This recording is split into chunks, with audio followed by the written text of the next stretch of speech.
Bing bing. All right. Welcome back to Haters with a Cause, everybody.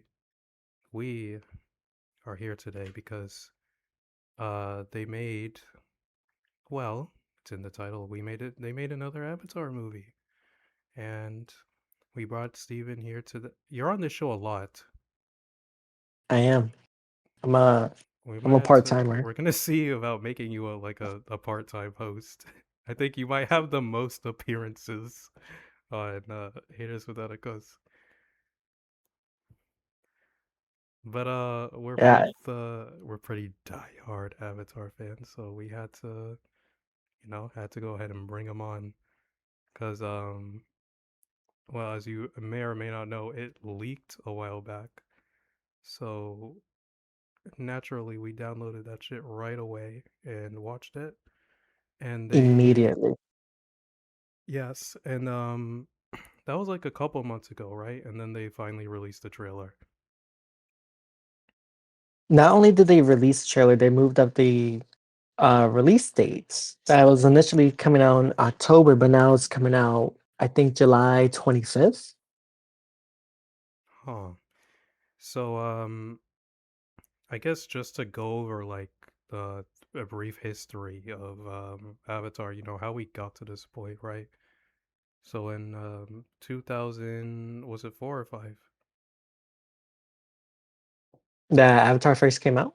Yeah, Ooh, I think it's I 5. wanna say 2004.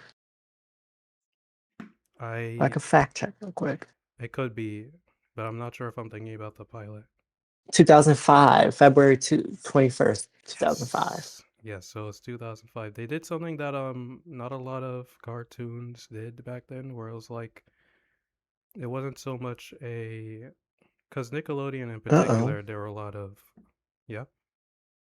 Are you still there? Yeah, can you hear me?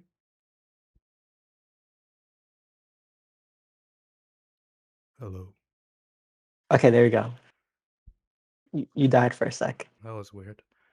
Um, yeah, I don't know if Discord is picking up everything, but OBS is. I guess that's all that matters. But also I'm a little bit sick. That's why I sound like a goober. Uh, Avatar did something that not a lot of cartoons did. Nickelodeon in particular, a lot of their shows were like episodic. This was this was not that. This was like a 3-season like epic with a beginning, middle, and end.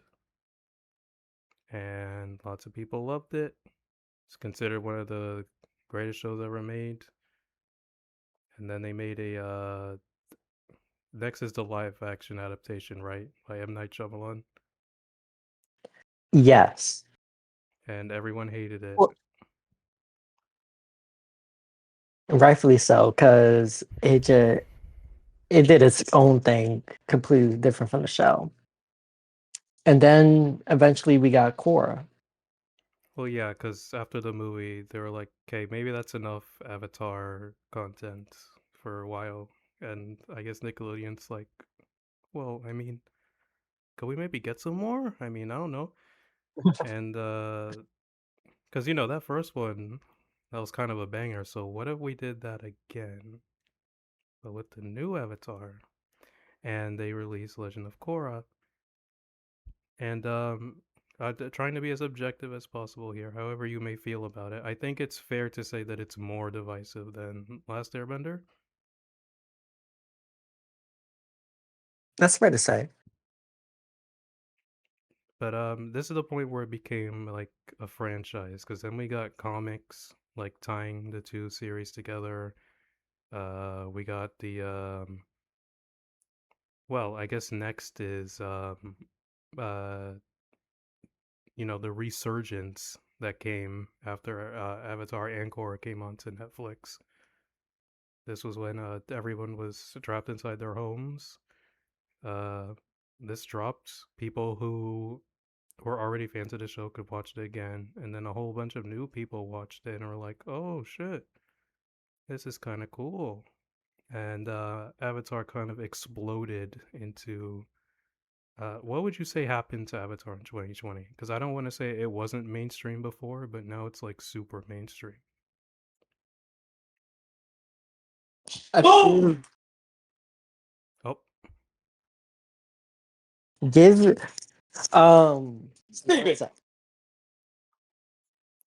my toes. I hope he's okay. Oh man. okay. Uh, my fault.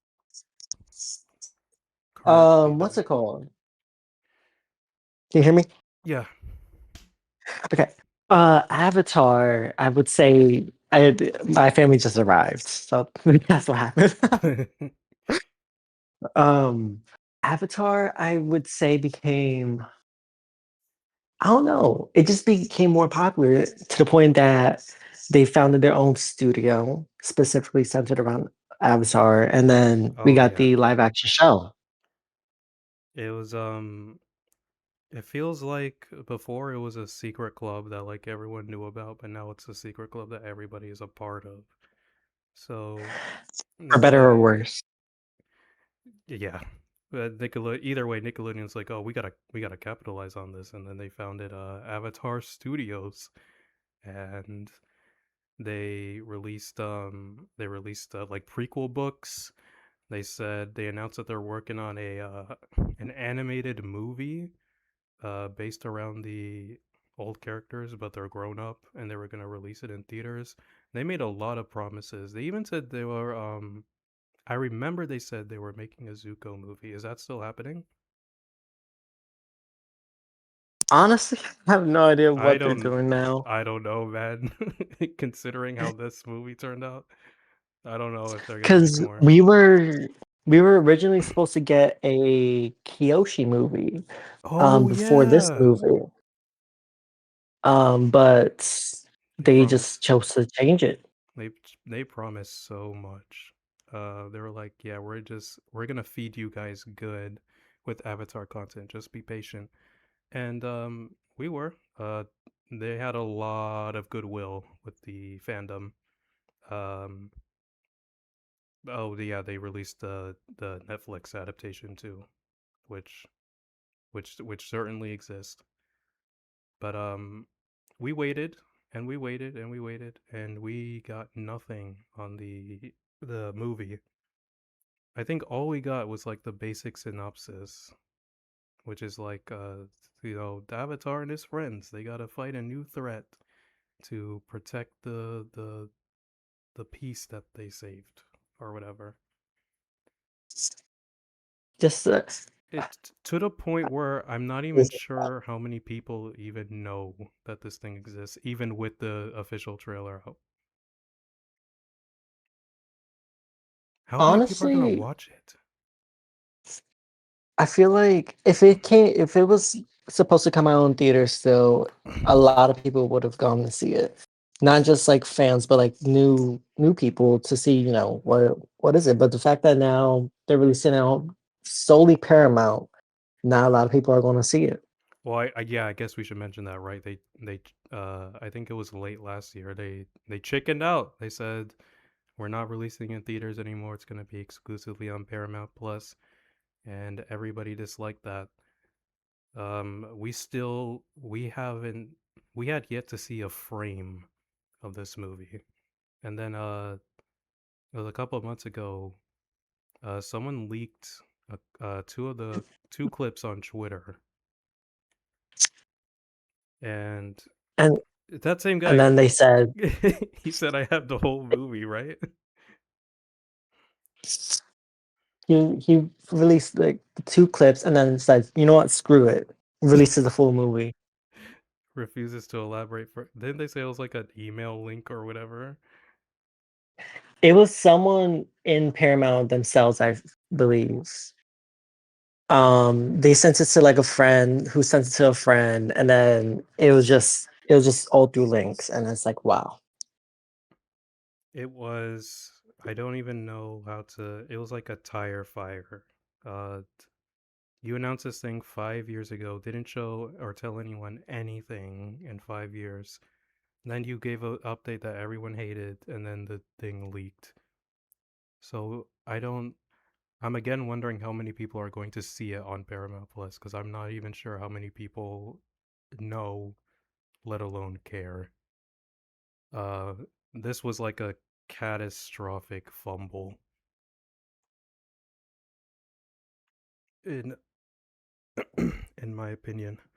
They had so much goodwill when they announced this thing. If they had just like, I think if they had given us not even a trailer, just like storyboards or like animatics, people would have gotten really excited because the final movie looks incredible. It's obvious the animators worked really hard, but I think people would have gone to see this in droves in theaters. I understand animation takes a long time, but if they had kept in communication with us, I think a lot of people would have gone to see it.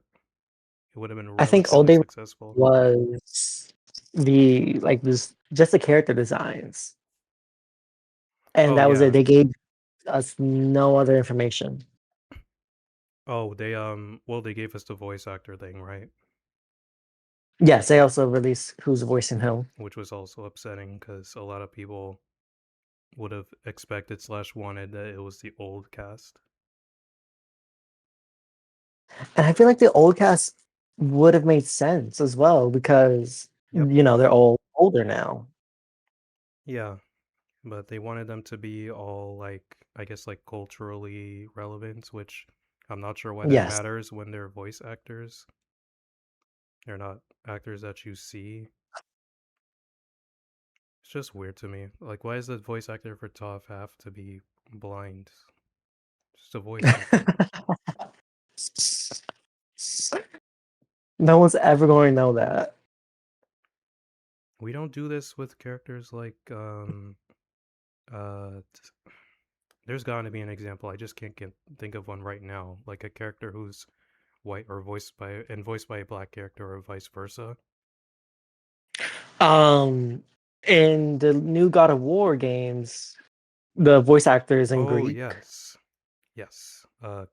Christopher Judge is a black man. Yes, and he's amazing. It's like, I don't know, man. If we have a Daredevil, because Daredevil has appeared in animated things before, does his voice actor need to be blind? Exactly. Yeah, exactly.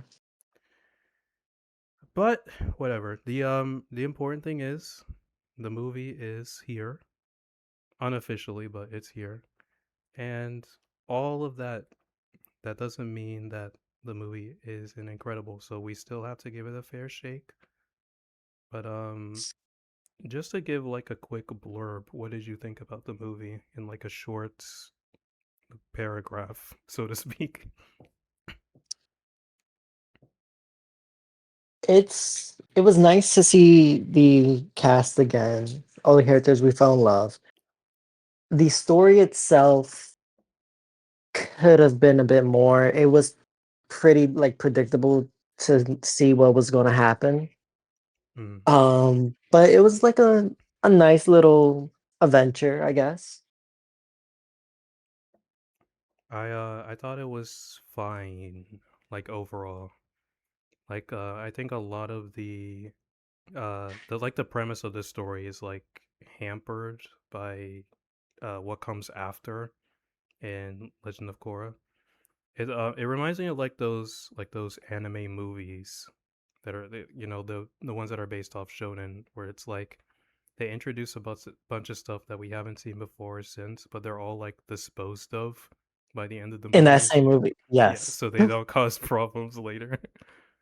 uh I've got plenty of issues with them, but a lot of it is just like stuff that isn't like, these are issues that are not new. Like Avatar has been doing some of this stuff for a long time, but we're gonna hit you guys with the play by play, go scene by scene, and we'll see what's up.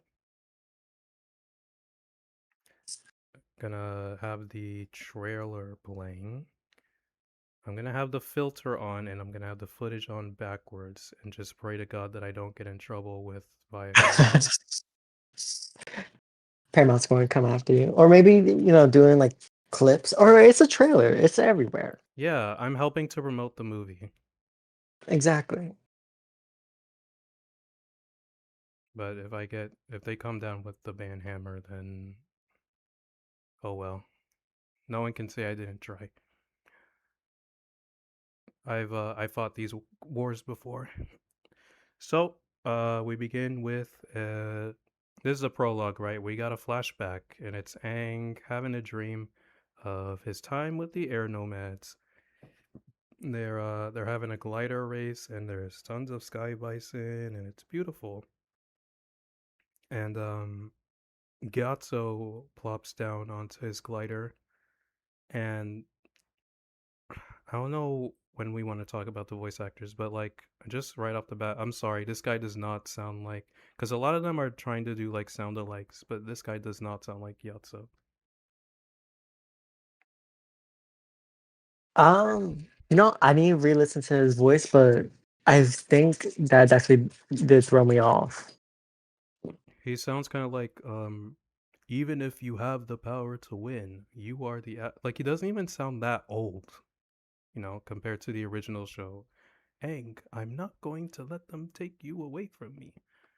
Like I, I don't know. It's just something that stuck out to me right away. It's fine. It's fine. But the important thing is, he tells him that it's important to show restraint. Even if you have the power to win, you are the avatar, is what he says. This is what we call a theme line. This is going to be the theme of the movie. They're telegraphing that to us straight away, so we know. But something that stuck out to me is like, so is this post Aang learning he's the avatar? Because he's having a glider race with his friends, and I thought they didn't want to play with him after he learned. In fact, I thought that was the same night that he ran away. I know this is a dream sequence. I'm just asking. Um, Wait, repeat the question real quick. So Aang is having a. Gyato tells Aang that he has to show restraint even though he's the avatar, and I'm wondering if this is actual events that happened post Aang learning he's the avatar, because I f- he's having a no, glider race. I feel like it's a dream because, it's something that's just happening in his head because that's never happened. The moment Aang found out, he was just, depressed and then eventually ran away. They That never was had a full on conversation about his, duties. Yeah, that was the same night that he ran away, right? Yes. Okay, I was just ask. So that means this advice didn't come from Gyatso. This is coming from Aang to himself? Question mark. Or what he would like assume Gyatso would be saying. Sure. In any case, the dream turns dark because Aang sees the comet. It's like, oh no, we're going into the air nomad genocide, and Aang wakes up, and the point is he feels bad for running away and not being there because they're like, Aang, where are you? And he's like, I'm right here. So we are telegraphing straight away what his character arc is going to be about, even though I'm pretty sure with Guru Patik, that was when he sort of moved past this. But I will hear you out movie. That is a big issue I had. That I feel like it's stuff that I assumed Aang already settled. That he moved past his trauma and accepted his role. But now I guess we're like revisiting it for plot. I don't want to imply that that's something you just get over in a day, but he showed no sign. It's very much it's put into focus for this movie because it has very specific goals in mind. It's like, all right, fine. So it turns out Aang was on his way to the Southern Air Temple, and I guess he took a nap. I guess. Um, he's. It seemed at first like he was there to find Airbender relics, but it looks like he's actually returning stuff that he found, back to the temples. Oh, I thought he was going around like collecting them. Cause he's talking to Momo. He's like, this thing is 100 years old. He takes something out of his bag and he puts it on like a shelf. So I was like, oh, okay. And apparently the oldest one is a statue of Sonam. Now, correct me if I'm. Did you read the Yang Chen books? Yes. Sonam, isn't he a character in those books? Not that I remember. Because I looked it up Like on Avatar same, Wiki, and apparently he is. like the same character or just same name. Not the one in this movie, the same name. Because I looked it up on Avatar Wiki to see if the one in this movie had been mentioned before or even like alluded to. And the name came up, but it says that he was an air nomad. He's like an old man, and he's in the Yang Chen books. There is a chance like we did like see a couple air nomads in the books. Um, Not all of them were like really relevant. It was just, world building. Sure, I can believe he's like a minor character, but she is a different character in this movie. That's it. That's the point I'm trying to make. He picks up Gyatso's necklace and says, "I miss you." Not really sure. I think we could have communicated that non-verbally. Don't not sure we needed that line. Even if you hadn't seen the original show, like the flashback sequence in this movie would be enough. But it's all right. So on the nose dialogue never hurt anybody. But very quickly, we have our very first fight scene, and Aang is up against a group of non-benders called the Denied. Now, are they the proto equalist, or this is this a different group of disgruntled non-benders? I want to say it's just a completely different group. Um, but honestly, it could be. I mean, I feel like it'd be more interesting if it is like you know, a pre-group that eventually turns into the equalists. Because I know there's a comic series called, I think it's called Imbalance, and it's about, I didn't read it, but I think it's about like the stirring of the bender non-bender conflict in Baby Republic City. It just seems weird to introduce another group. They keep doing this, man. They do this. They've been doing this for so long, and they keep forgetting to show us the oppression that non-benders face at the hand of benders. They still haven't showed it. Yes, showed us that, and it's been 14 years. They keep they keep showing us groups who say like we've had enough, but we're not ever made privy to what they've had enough of. They're just tired of not having bending. Because I mean, I could understand if there were scenes that show them being oppressed, like Bender's physically overpowering them, but the show never really portrays that. No. And after Korra book 1, it seemingly just disappears as a problem. Like after Amon is taken out, the equalist movement just dissolves, and apparently there is no bender non-bender conflict just that ever again. Because the Night, they are they are pissed off because that's where their name comes from. They were denied the ability to bend, and Aang has never heard of them before. So I had to believe they are brand new, and uh, I'll get to it later. We're gonna learn why, because they try to kill the Avatar, which already I'm like, huh, you're upset because you don't have bending, and killing the Avatar is going to do what for you exactly?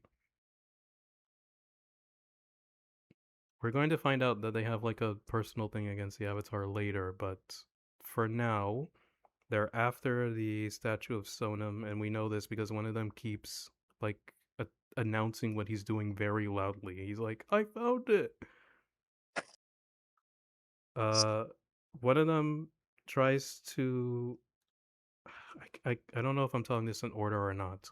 So Aang goes all the way up, and he's pursued by, I'm just gonna call her the girl that turns out to be good, because she is the most blatant, like, token good teammate on this team. She has the most speaking lines. She uh she's like the only one with a conscience, basically. I can't be the only one, right? That I saw her and I was like, oh, she's gonna be good at the end. I only realized that when, you know, she was the only one who was like, "Oh, let's not actually kill the Avatar." Yeah, yeah.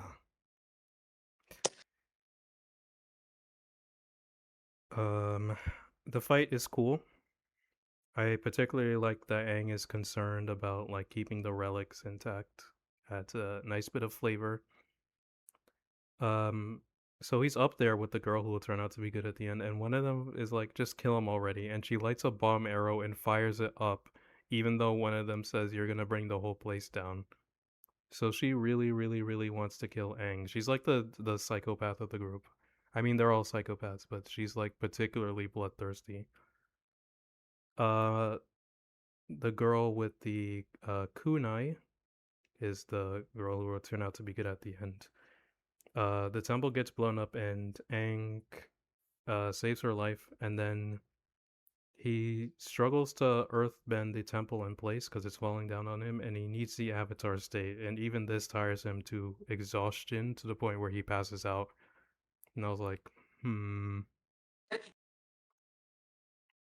You just have to assume, I guess, this one tower's uh just harder to hold up than, literal mountains. yeah, yeah, it's a big tower. I imagine it'd be, hey, you know what? It's just one example of the avatar state being weak. It doesn't mean the rest of this movie isn't amazing. So that's the end of the prologue. They have left with a very important plot relevant map, and they fly away on their airship, and that's that. And then we get the water, earth, fire, air sequence, and it's pretty neat. We basically get a recap of the series, and I thought this was funny. There's like a mural, kind of like the one in the opening of Legend of Korra, where it shows Team Avatar. Only this time they don't have Suki. I think they caught on. A lot of people got upset that Suki was zero presence in Legend of Korra. Uh, I think they realized that like having her being in the mirror implies that she's like a like permanent fixture of Team Avatar. So they got she's not really in this movie either. Well, no, Suki made like a little cameo, but that was at the very end, and it Yes. was like for a split second. Um, but I don't.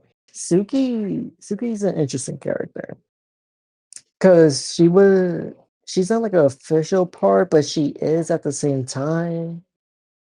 Like in the beginning. Well, Avatar Well, Wiki this is talking about the lists show. her. Like, They list her as part of Team Avatar, but I think that's really just because she was there during Sozin's comment. I think, folks, I think we're gonna have to face the music on this one. Suki is a minor character, and she is not. unfor- She's a guest party member for Team Avatar.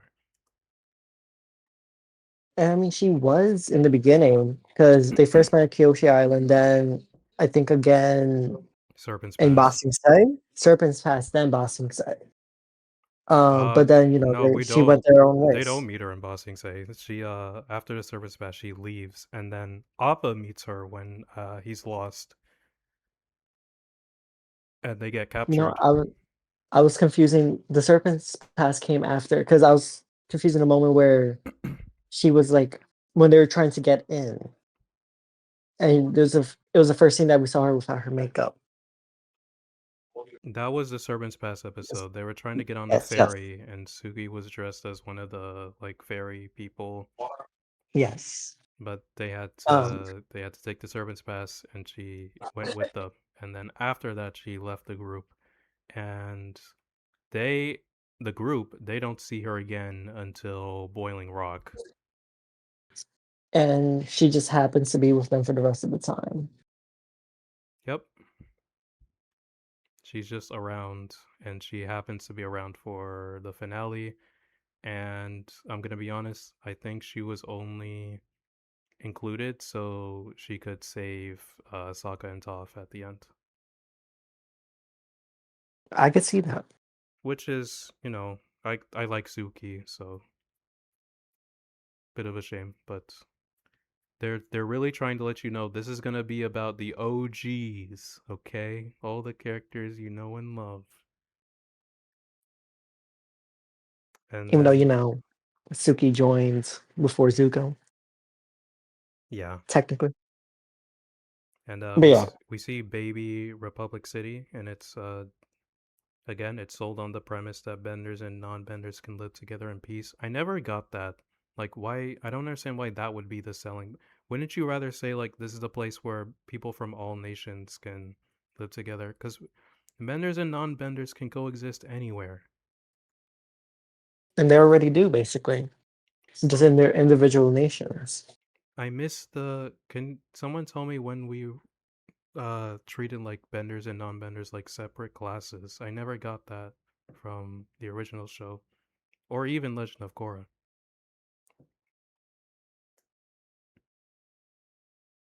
I don't know, because and it's like the moment people stop, talking about it, like the equalists and then the denied, the problem just disappears. No one ever mentions it. Like after Yeah, season one, there of Legend of Korra, that we just never had a problem again. like, I don't know, guys. Like, maybe they're trying to say, like, it's the American dream. Even non-benders can make it here. But like, the chief of the Southern Weather Tribe was a non-bender, Sokka's dad. It's like this is basically a fifth nation that's like a combination of the four. I feel like that's the angle we should be pushing. And to be fair, they do sometimes, but we just see like the bender non-bender thing come up a lot. It's just weird to me. If benders were the ones who controlled every part of society, like all like the governments and whatnot, it would make more sense. But most like authority heads, like say the Earth King, not a bender. The Earth, yeah, like rulers of these nations, they don't. There's no prerequisite that you have to be a bender. I'm not gonna deny that being a bender gives you a lot of agency in this world. Like if you want to change something, having bending makes it very easy to do so. Like we see this with Sozin and Chin the Conqueror, but also we see it with the Avatar, who does it for good. They're given all four for that very reason. But it's just that they've been doing this since Legend of Korra, and I just don't get it.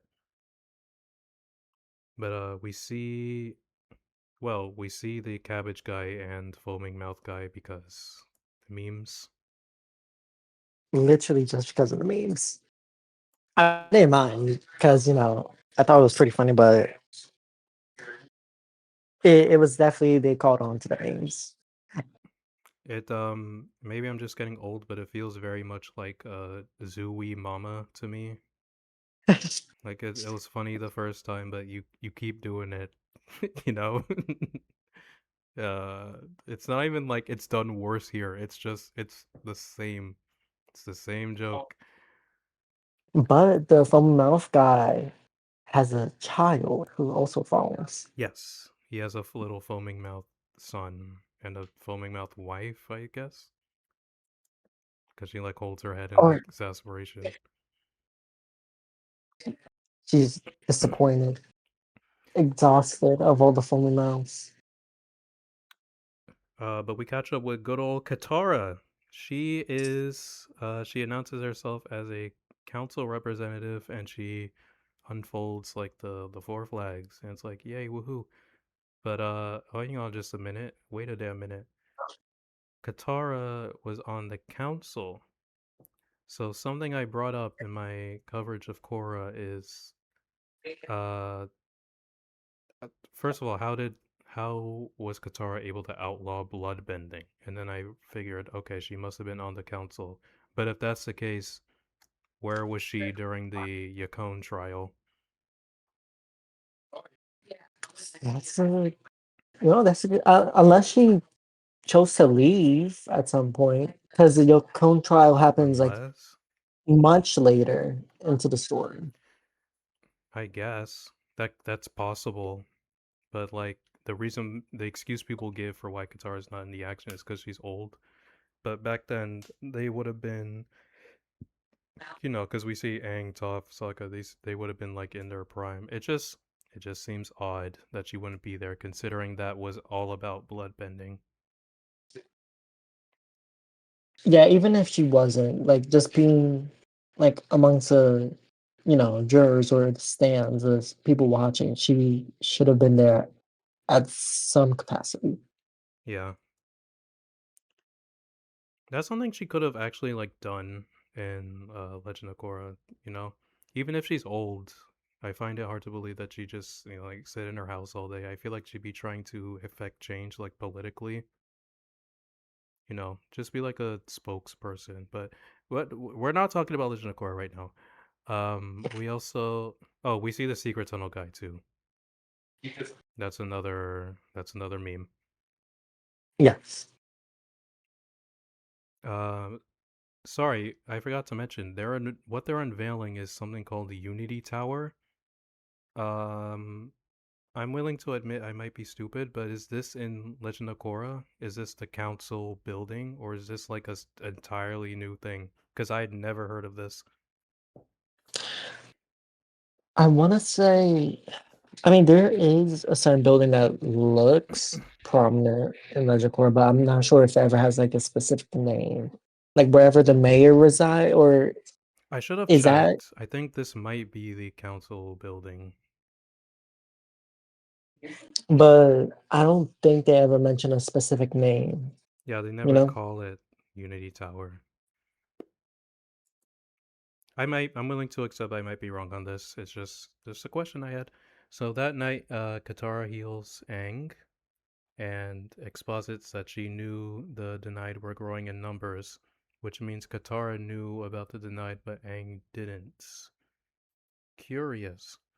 But she says like they've escalated by now trying to attack the Avatar, which makes me wonder what they were doing before. Like, were they just attacking benders in the city? I don't know. Because we get a line later that they're attacking like Fire Nation temples too, and it's like, why? What is the goal? What exactly are you guys doing? We know that they Just want making they want making the lives a staff. little difficult. Yeah, I know they want the staff. That's why they're attacking the air temples. But why do they want the? What are they doing in the Fire Nation temples? That's all I want to know. Cause, cause screw the Fire Nation. So Aang marvels at the fact that there are incredible fighters even though they didn't have bending, which is odd to me because almost every non-bender Aang knows is like a badass. Literally. Sokka, Suki, Mei, Ty Lee, Jet, like, dude. But in any case, Katara says she's worried that Aang's spending so much time at the air temples alone. And Aang says it's to hold on to his past because if he dies, the air nomad culture dies with him. And she says that you may be the last airbender, but you're not alone. And Aang is sad because his nation doesn't get to be part of Republic City. And Katara reminds him that he's the Avatar as well as an airbender and that people need his protection regardless. I like this scene. I like it overall. It reminds me of something from the original show, right? Like Aang and Katara's like healing sessions where he talks about, something that's on his mind. I say it like they did this more than once. I think they only did it a couple times, and the ones that come to mind are the one in Bitter Work where he's talking about earthbending and the Awakening where he says that he needs his honor back. Yes. But regardless, Aang says he needs to find out more about Sonim, so he meditates, and the first one he talks to is Roku. I like Roku. I was like, hey Roku. This guy does not sound like Roku. I'm sorry. I so wish the original voice actors were here. Roku had such a distinctive. He's the one who did the previously on. Oh, it's the same guy? Yeah, I did. previously on Avatar. Ugh, But another voice actor who could have been brought back. But anyways, yeah. Oh well, maybe he's not acting anymore. He sounded pretty old even in Avatar. So who knows?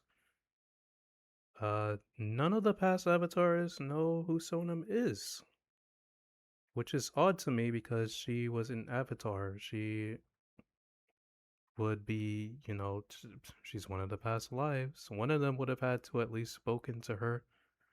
eventually, but it just seems like she was somehow erased. Yeah, because what the explanation we get is like she was a lost avatar and she disappeared so completely it was as if she never existed. And I was like, oh my god, movie, how convenient for you. You mean your brand new avatar that you invented for this movie never existed before? Because she was erased so thoroughly that she doesn't even exist in like a spiritual capacity. Like, okay, sure, buddy. So Aang keeps going back, and everyone says they don't know, and he comes across a strange avatar who is like obsessed with feet for some reason. How are we feeling about the humor in this movie? I feel like I mean it's hit or miss. Certain Yeah, scenes are like, you know, could get like a little chuckle, but then I feel like when it comes to avatars, they I feel like the character themselves supposed to have some sort of like, I don't know, dignity or presence. And so you see some of them and you're like, I don't know, like how you know? I don't know how to describe it. he Like doesn't. This he character in doesn't seem like particular, a yeah, he doesn't feel like an avatar to me. He feels like a goofy video game NPC in like a Nintendo game. Where he says like, "Do people still wear sandals? Exposing your feet and your cuticles?" And I was just like, hmm. I think the most laughs this got out of me was like, like the brief exhale. It's just brief. like, heh. Yes. Like you exhale from your nose, basically. It's like it's that kind. So yeah, he says Sonam was a lost avatar, which begs the question how he knows about her, but never mind. Um and apparently she lived in the golden age of airbenders. We're going to learn Sonam was like super good. So there should be statues of her everywhere, no? But another somehow conveniently erased era. Yeah, she led the golden age of airbenders and she died. And I guess everybody forgot. Nobody told their kids or their grandkids about the. We're later going to learn there was like a city that was like the greatest city in the world. And everybody forgot about it. Alrighty then. It's in the And spirit I world feel like too.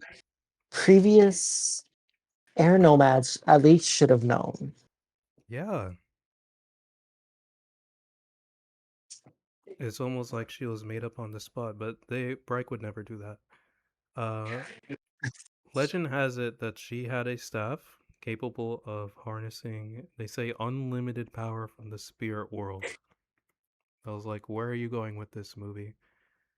Um, she disappeared and she put the staff in the on the peak of a place called Mount Baihu. Uh, how does he know where her stuff is? How does he know so much about Sonam?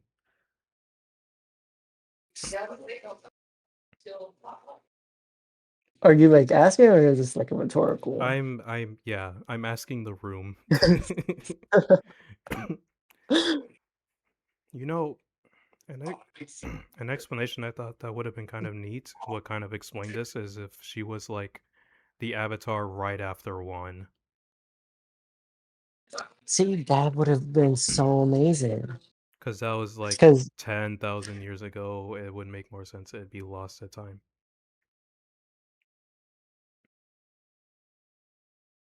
But oh well. and it would explain so much. And Juan is technically the first fire avatar. Yep, it would be the next in line would be an airbender because he collected the elements in the avatar cycle. It would make sense why no one would know about her. Because she was literally the only person before her was Juan. Yeah, and no one knew about him. So, which I don't know if I 100% buy, but it would be consistent at least. So Aang knows where the staff is. He writes a letter to Katara to gather up the rest of the team while he goes on his own to find the staff.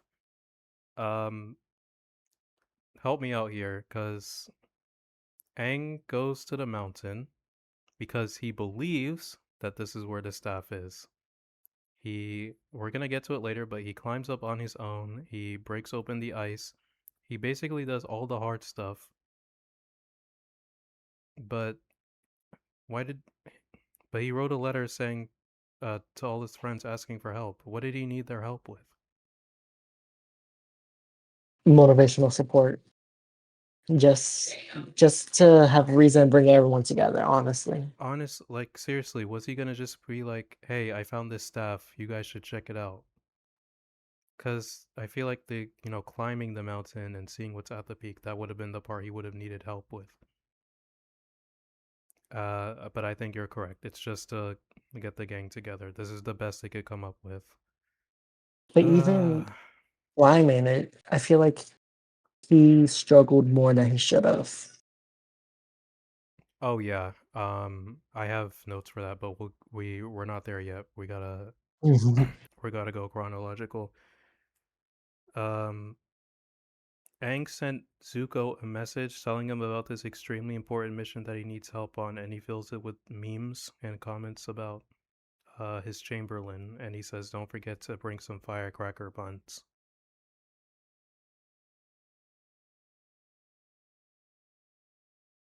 I hope I don't have to explain why this is like. I'm just putting that out there. Yeah, It's like balancing tone is not an easy thing to do, but this movie is like not doing a very good job at it.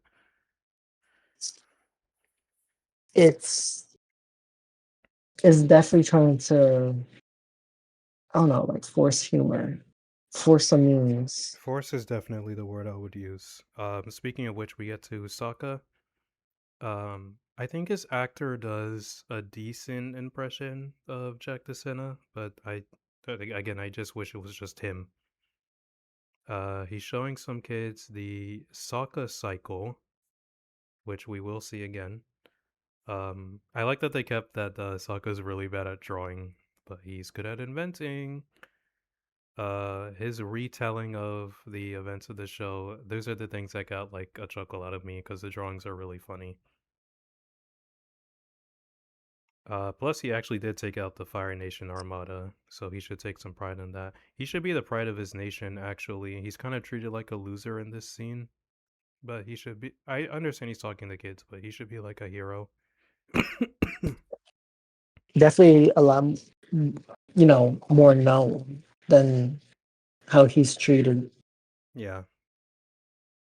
Uh, it should not be understated how like instrumental he was in ending the war. Those airships were gonna like raise the Earth Kingdom. Also, why is Sokka here instead of at Republic City Council? Again, I'm just assuming it's something that happens later on. This is something else I want to talk about, right? So Is there a council during this movie? Katara Or is it says that sort of she is like, a council representative, hmm, so council does exist. A council, anyway.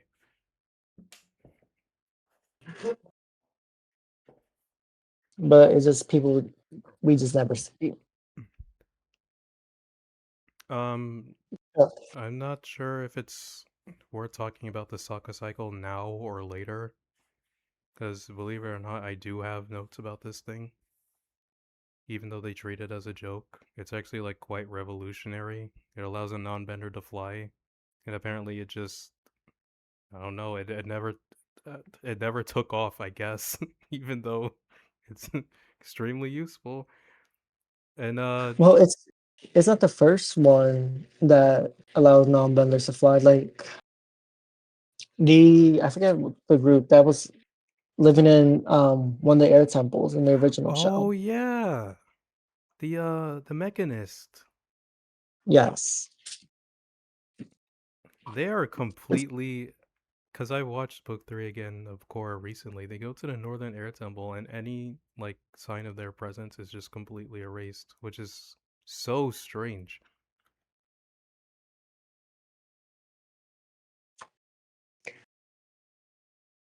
But again, we're not talking about Korra. Um,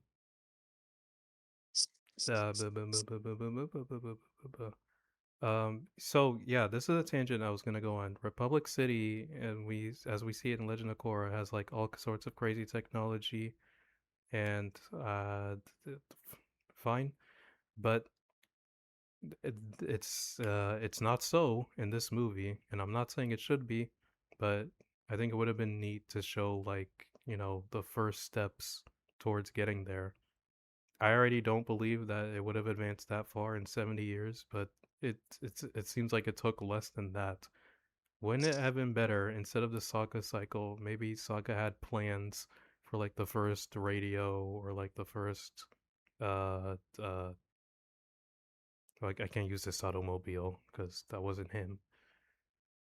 You know, Or some mech suits, or not like yeah. actual mech suits, but like plans for them. Or what's something that Varric has? He has mecha tanks and what else? I don't know something. But instead we got the Sokka cycle.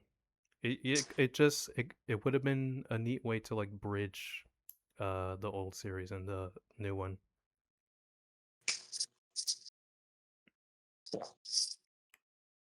Yeah, but next we see Toph, and she's at her metal bending academy, and she's sparring with her students.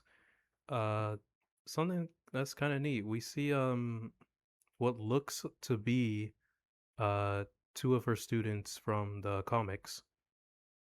I don't know if you remember from the promise, she had like three She had three, prominent yes. three prominent students. Ho Tun, the dark one, and the girl, I forget her name. But I don't see the girl. I only see Ho Tun and the dark one.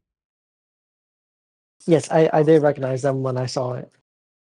I was like, hey, you're keeping in continuity with the comics. You didn't have to do that, but you did, and I appreciate it. Nice bit of continuity, but we still have we have a remote metal bending. I think I just need to stop. I just need to accept that this is just what metal bending is now. It's just earth bending, but it's metal, and anyone can do it. And you don't have to have seismic sense. You just have to. It's like a skill tree, you know. If you have earth bending, you can take that path, or you can take the lava bending path, I guess, like Bolin. See, the only reason I want to say Bowen is fine, and I hope it applies to like more benefits is that his parents were both from the Earth Kingdom and Fire Nation respectively. Oh yeah, yeah. I remember. I think Perry said that on our the podcast episode about Korra. That's an explanation that I quite like. And that would help to show like how rare it is to unlock. But with metal bending, it's definitely just anyone could be a metal bender now. Yep. even though it was made very clear that the reason Toph could do it is because she was able to, her highly attuned senses meant she could sense like the bits of earth inside the metal, and she had to like physically manipulate the metal too. That was another thing. But now you can just control it from anywhere, and everyone can do it. I'm just old man that yelling at the cloud at this point, so I'll just let it go. And she says, "I'm still the greatest earthbender in the world," and I'm bored. I thought that was fine as like a joke, just fine. Yes. Yeah. Cutting back to Ankh, he is scaling the mountain, and when I say scaling, I mean he is like physically climbing it like a person would. I mean he's using earthbending to like make handles and everything, but could Why not just hate make to a be elevator exactly. We've seen him do it. There has to be an easier way to do this. or Where's Appa? I know it's windy, or I think Apple was with Katara I because guess I guess she needed them. I'm not. But Yeah, not literally where's Appa, but like how did he get here without Appa? You know? I, I don't. I, I understand it was like really windy and difficult, but I feel like he should have enough control of air to have been able to fly through it. But that's just me, He could have made like an air like vortex, like he There's did during Soul's Combo. uh oh, did he? Are you talking about the air like sphere that he did? Oh, yeah, yeah, I'm at the sphere, but like an actual like little tornado would have helped us. And honestly, anything other That's than what I was physically talking about. climbing. Yeah, cause like he's having a really hard time. Like his tum tum is still hurting. He has to like be like, ooh, ah. But like you're making this really hard on yourself. And listen, Korra tends to use the avatar state, but she would have gone up there easy. Well, we've seen her like use firebending to fly in the Avatar state. It's like something you can do. Or use the avatar state to accelerate herself with airbending for a little kids race. Yeah, So Aang, Aang could have done more. He could have made it easier on himself. We chose to rock climb. I mean, if you're gonna insist on using the Avatar state on every opportunity anyway, here it would be useful. So Aang makes it to the top, and he finds not the staff, but he actually finds. Can't believe I'm about to say this. He finds another airbender trapped in ice. Really? So That's where all the airbenders are now. I need to, because I'm not sure if the show realizes this, but the reason Aang survived in his iceberg was because he was in the Avatar state. Uh, how in fresh hell did he survive? Because he's not in. Dude, can you imagine if they did dual avatars? Can you imagine how fucked that shit would be? That would have messed everything up I because it's mean, all about resurrection. yeah, but oh wait, I said, isn't Seven Havens doing that? There, there's going to be twins, Or but I that's think only rumored. one of them will be the Avatar, and the other, I possibly just an Earthbender, or I possibly don't a non-bender. We don't know yet. I don't know if this was official or not, but I think I heard speculation on this, and it sounds like stupid enough for me to believe that they would actually do this. So it's like one of them is Rava and the other one is Vatu. Doesn't that sound like the worst thing in the world? I mean, I definitely could see that. Would it be the worst thing? Let me just. Maybe. I feel like it would just make everything even more predictable. Like, oh, sister versus sibling. Yeah, good twin versus evil twin. Yeah. It could be good, Ibrahim. It could be good. Keep an open mind. What follows is an action sequence where Aang is and the stranger they're rapidly falling down the mountain, and Aang has to like protect him while also like keeping himself from getting killed. It's pretty cool. I can't lie. Uh, there's a part where Aang has to catch him. He goes into the Avatar state and uses like the fire to propel himself, but he gets knocked out, and the stranger rescues him, revealing himself to be an airbender. Dun, dun, dun. If the tattoo's weren't enough to show it. Yes. This new airbender is really powerful, like really powerful. Like he is capable of Avatar state level feats. I think he holds up the mountain to the point With where just he's Airbender. Yeah. yes, regular airbending, and he makes an air scooter, uh, Which, a big one. supposedly Aang invented, Yeah, but but we'll just say it was another thing lost in time. yeah. Too bad he didn't realize he was not the first. The gang arrived just in time just to save him, and Toph says, "You couldn't wait a day before running out to get yourself killed," which is like, yeah, why did you do that? This is definitely something he could have waited.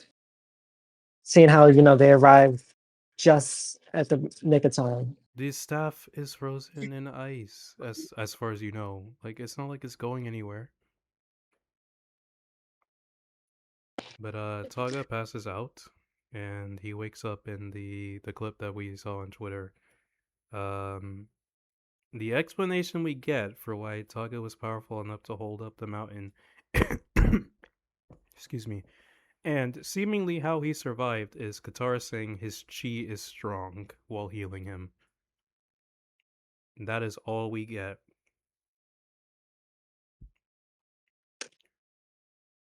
Uh, It, Toph. Oh, go for it. no, that I was just going to say, I I feel like the chi thing is something a bit newer in terms of a bender's strengths, Mm-hmm. because I didn't know it worked like the midichlorians in Star Wars. If you have more of it, or I guess stronger of yeah. it, you're a more powerful bender. I'm like, that's interesting. That's actually a good Was this point. something that Cora Katara was always able to sense? Like there were like That's I another remember like thing. bits and pieces, but chi levels? She was able to tell when the earthbending team their chi was blocked because of Ty Lee, but I never got the this is just not a thing that like people have strong chi or weak chi. It was just like chi is what allows you to bend, and you're born with it or you're not. But apparently chi is just something that can be like given to you. We'll get to the stuff. Oh, we'll definitely get to the stuff. That's yeah, that's a lot. Uh, Aang notes that his tattoos look ancient, and maybe it's worth talking about his tattoos because they're not like the one era tattoos. Those tattoos that everybody had, including the freaking babies in that village. Oh my Yeah. god. Beginnings. What a terrible pair of episodes. Anyway, um I guess they just never settled on the like arrow tattoos that mimic the sky bison until way later because Taga's tattoos are like they're all swirly, and I'm not sure why. It sort of reminded me of both the live action movie and show. Yes, but they like try to make it more elaborate, and it's like the lore explanation is why it's an arrow is because the sky bison have arrows. That's it. So unless the sky bison they look like way different during Taga's time, I just don't know why. Because there were no sky bison in Wan's era, and they had the arrows then, which is a huge oversight, like lore oversight. But whatever. It's to communicate that he's old. And they Yes. argue over whether or not he's attractive. How we feeling about this dialogue? Because I've heard everything from this is stiff to this feels just like the original show. Personally, I liked it. I thought it was fine. Like it was a quick little moment. It didn't like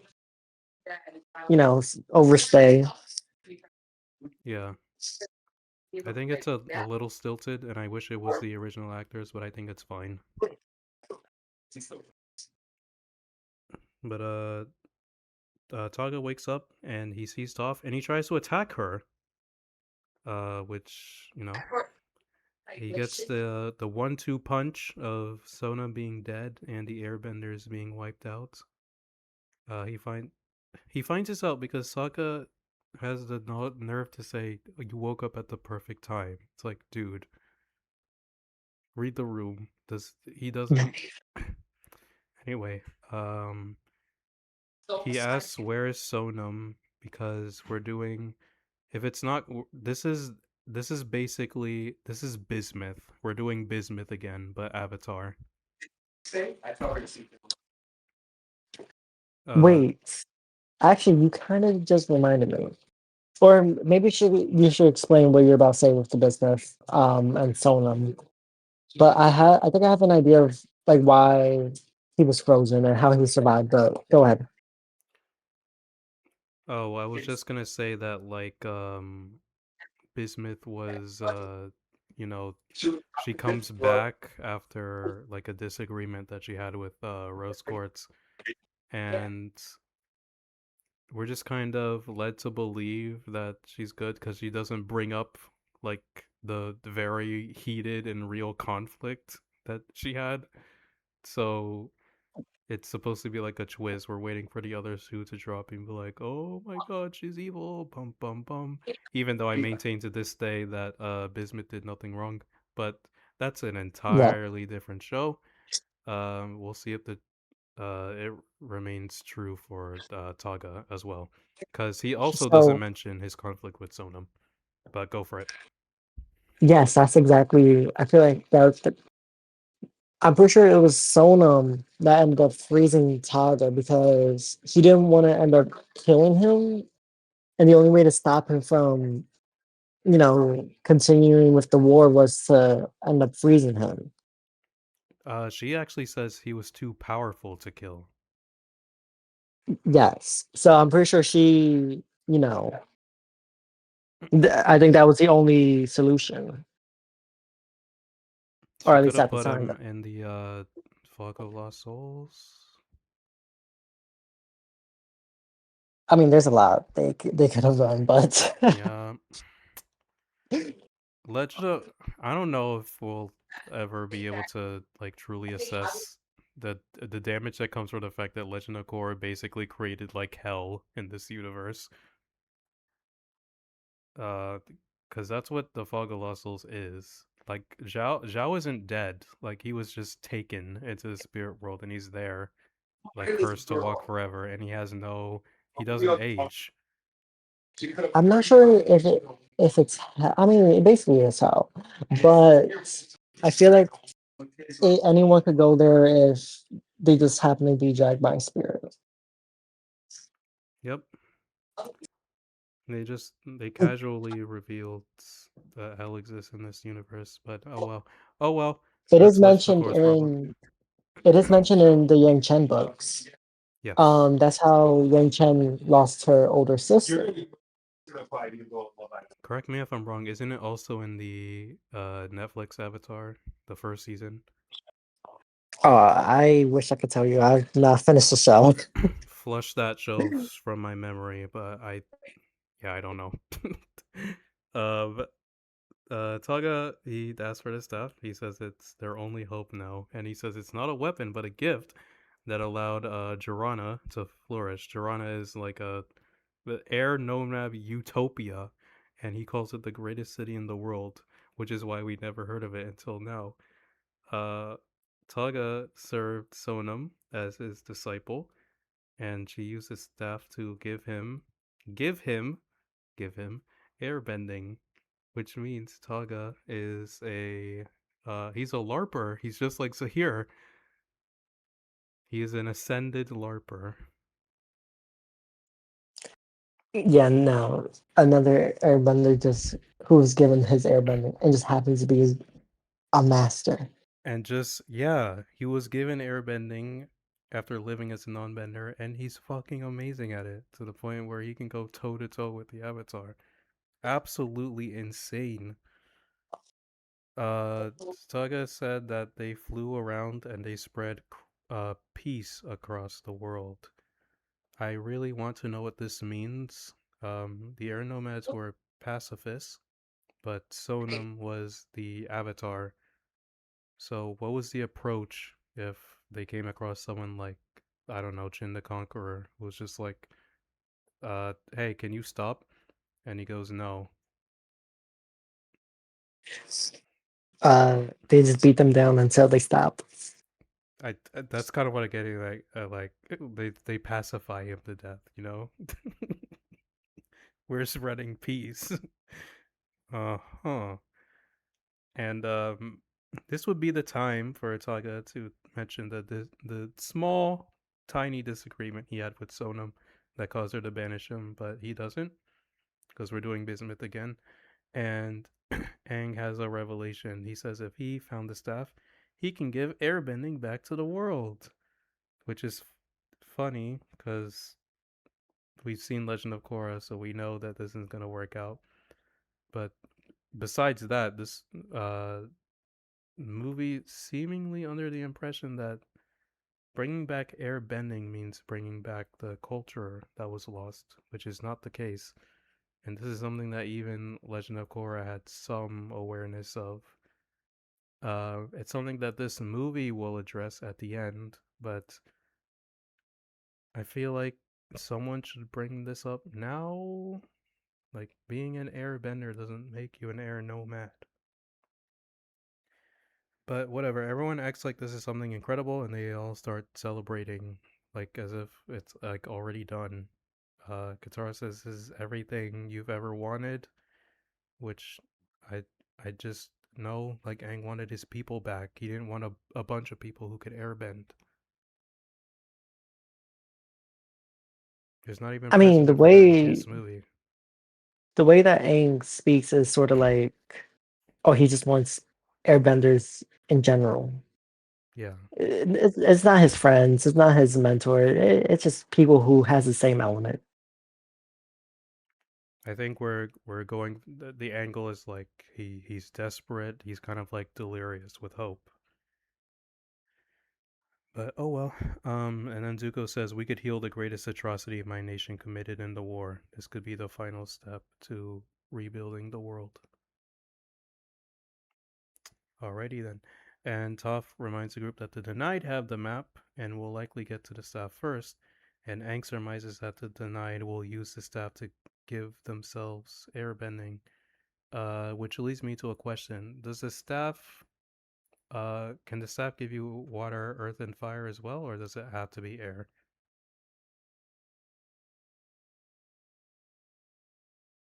That's a good question. I'm assuming it's just there. We only ever see it used to give air in this movie, but I was just wondering. But I guess the more like plot critical question is what would be if the Denied gave themselves bending, what exactly would be the problem with that? Because that seems to be what their grievance just is, that they were denied bending. So if they got bending, that I feel like that solves that problem.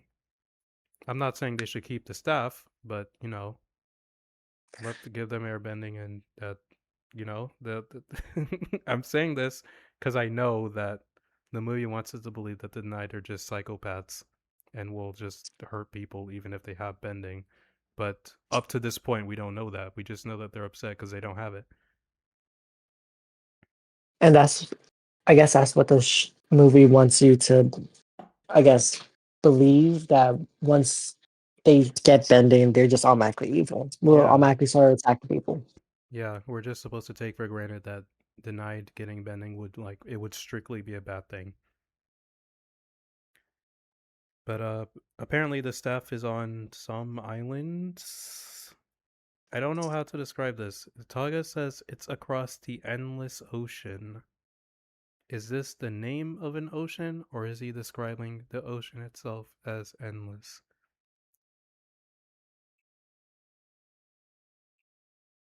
I I want to say he's just describing the ocean because I feel like there's a lot of parts of the world that somehow isn't really discovered.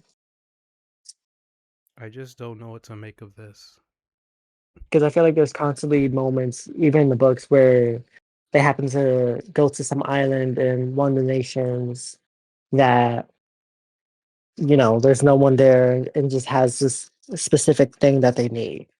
Yeah, I'm not saying we should have the whole world mapped out at this point, but like, they, this place that they're going to is like huge in terms of like how significant it is.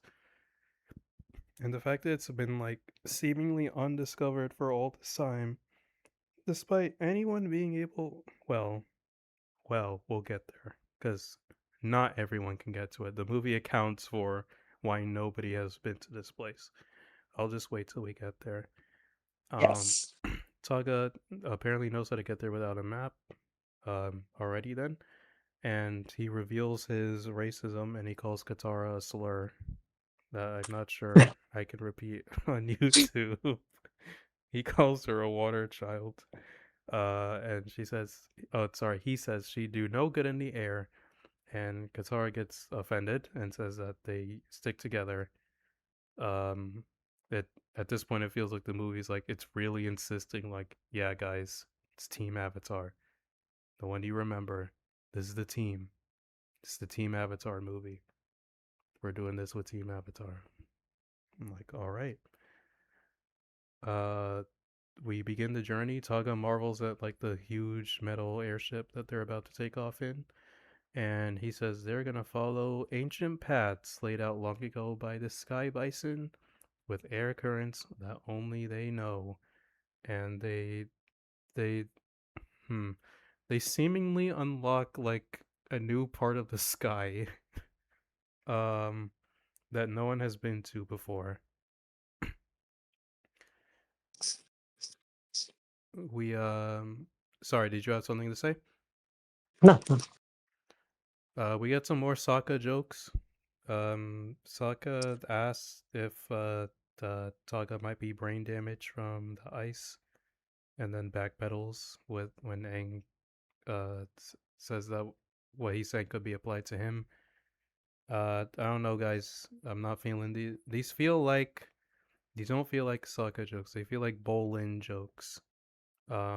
They're very because Bolin's jokes are very like they're very telegraphed. Because Bolin barely says anything that isn't a joke. It's usually the delivery. If it's not the stuff he's saying, it's his delivery. And that's not that's not an indictment of his actor. I think his actor is doing a wonderful job. But you know that what he says is just meant to be laughed It's at and there won't be anything else to it. I feel like that's most of Sokka's dialogue in this movie. He's just Yeah. there for comedic relief. Yeah. And I'm not saying like all of Sokka's jokes in the original show like knocked it out of the park, but some of them were they were funny and meaningful. Um there was an example that I had. I forgot to write it down. Um Shit, it'll come to me. Uh anyways, Aang marvels at Taga because he's at the front of the ship. He's doing some wayfinding. He's like feeling the wind, and Aang says there's a lot he can learn from them. And Toggle laments that there is only one sky bison left, considering the rest are extinct. Cheer up, Taga. There's like hundreds more just hanging out somewhere, waiting for Aang to discover them. I mean, we're jumping ahead, but I kind of like that of the end of the movie. It's a neat payoff in terms of this story, but hmm. Anyway, uh, Taga asks how Aang survived, and Aang says ashamedly, confesses that he ran away. And Saga does the Arthur Fist meme while he's explaining this. He says something Sonam used to say: "Air nomads are formed from the mist. We walk the world for a moment in time before returning to the eternal wind," which is something that Gyatso also told Aang. Hey, they have something in common. And Saga says, "You know, you and me were the same." They says they both carry a grief no one can comprehend, but they can heal the past. And then Tugga shows Aang. I don't know how to describe this. This is like an airbending move where you like air tether yourself to a partner, and this lets you fly. Like fling each other to the air. Yeah, just and they are flying. Like Zuko describes it as flying. And I think I feel like we need to talk about the history of like flying in the air nation. So in Juan's era, the air nomads they were flying on clouds. That's just there's no denying that's just what they were doing. And seemingly any old airbender could do it. Yes. That's strange. Um but then sometime between then and Taga, I guess, was Guru Lahima, and he learned to untether himself to the world and become wind or whatever. And sometime after that, Taga and Sonam used this air tether thing to tether themselves not to the earth but to each other and let each other fly. But they forgot how to do this. And by Aang's time, airbenders can only fly with the gliders until Zahir. And I guess Aang, whenever he uses the air sphere, Oh yeah, let's not talk about what air that Aang was just flying in Sozin's comment. He was flying. but you know, another air ability never used again. It's just what is going on? Like why do they keep learning and then forgetting and then relearning how to fly? Someone needs to call Zahir and tell him he isn't special and neither is Guru Lahima. I'm sorry, bro. You guys chose actually they chose the hardest way to fly and it looks the most goofy because Zahir looks like he's swimming in the air. Every airbender in every era can fly without having to lose their girlfriend.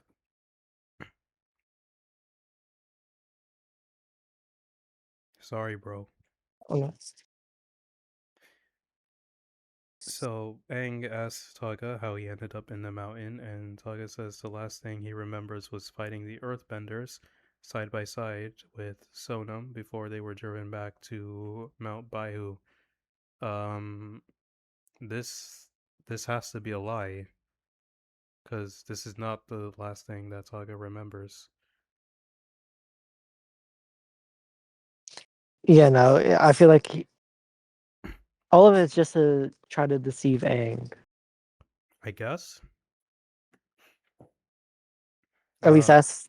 I feel like that's the only way we have to take it, seeing how we know what happens to him. it just seems like Taga immediately knows.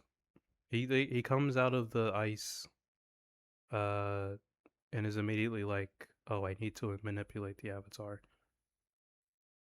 All right. Aang doesn't ask why uh the Earthbenders, why he was at war with the Earthbenders. Instead, he just surmises that Sona must have saved his life, which is technically true. And Taga asks how he can stand being around the Fire Lord if the Fire Nation wiped out the air nomads. And Aang tells Taga that Zuko is his friend who turned against his own father to help end the war. And Taga counters this by saying that fire burns by nature and that the air people have always suffered at the hands of the other elements, which is a line I, questioned because we have fire and earth because of this movie, but when have water, when have the water people bullied the air nomads? But whatever. And I don't know. I feel like it depends on the era as well. Like I'm positive, the other nations have fought, so it's not just air specifically. They just happen to get the beat down. Well, the only reason Firelord Sozin attacked the air temples was because he knew the next avatar would be an airbender. He didn't have anything against the air nomads specifically. Yes. I mean, that's kind of what made it so tragic. It was like genocide that was completely impersonal. He had it out for the rest of the world. In fact, I would say his most stalwart opponent was the Earth Kingdom. They're the ones that held out the longest. Well, they did wipe out like, the Southern Water Tribe, but I feel like the Northern one held out, pretty long. Oh, you're right. You're right. Yeah, the northern one also held out. Yep, they survived a whole century of war, which is pretty impressive. Also, how does why is this might seem like an odd question, but like, why is it that Taka, because he hates the other elements to the point where he sees anyone who isn't an airbender as the enemy, but like the Avatar is by their very nature a bender of all four elements. You know what I mean? Is there no Yeah, so like cognitive why dissonance there? I think it's just because Aang is the air avatar. So he Yeah, gets like a pass. I guess. I wonder how he'd feel about like Roku or Kyoshi or Korra. Um, in any case, Aang says that's what a public city is for the four nations to live together in peace, and it will be complete soon once they have more airbenders. Um, except you're not going to bring back airbenders. You're just gonna uplift a bunch of random citizens, probably from the Earth Kingdom, and give them airbending.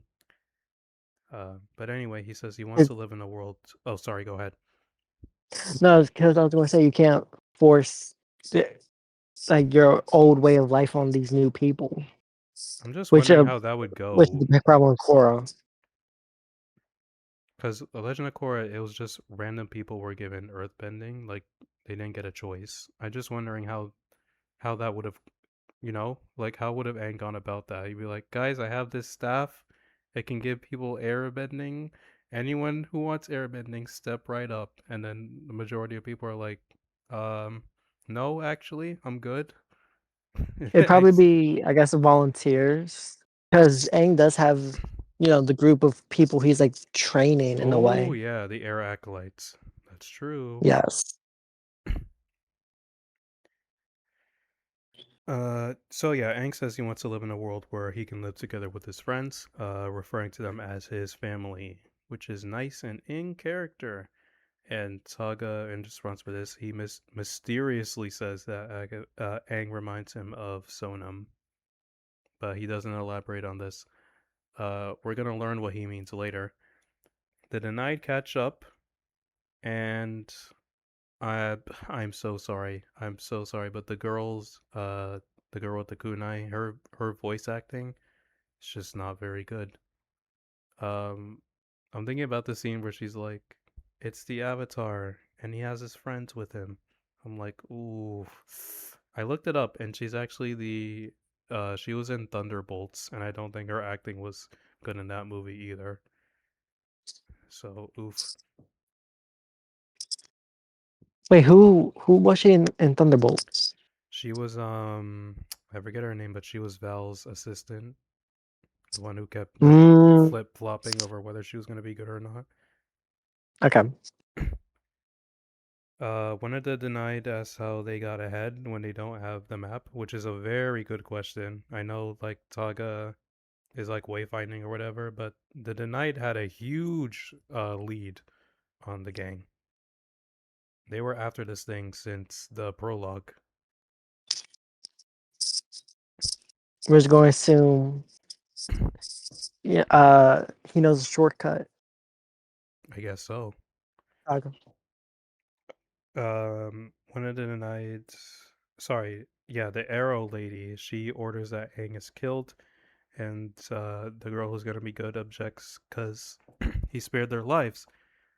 Uh, he spared her life specifically, but point still stands. And Arrow Lady slams her against the wall and says that Aang has to die because of the countless people who died while he was frozen, including the girl's family. I'm like, oh, that's new.